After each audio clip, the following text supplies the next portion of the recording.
Semua ayah boleh sembang dengan anak kah? Dah. Kebanyakan ayah tak boleh sembang dengan anak. Kalau anak nak minta duit pun, dia cuit siapa? Dia cuit mak, suruh mak minta tak? Mak nak balik ni. Suruh ayah bagi duit. Suruh ayah bagi duit. Ayah duduk di ruang tamu je.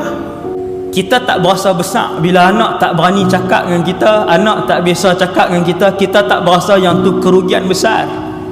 Padahal yang tu kerugian dunia dan akhirat.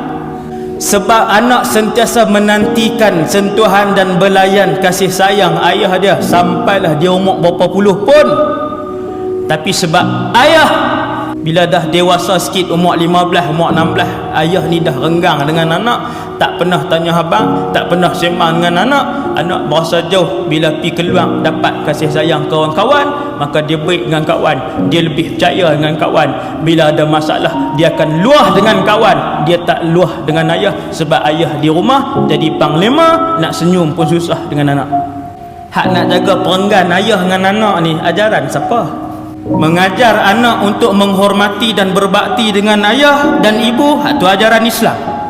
Tetapi membuatkan anak takut, segan nak bercakap dengan kita sebab kita terlalu garang, kita terlalu bengis, kita terlalu nak jaga pendapat kita saja, hak tu bukan ajaran Islam.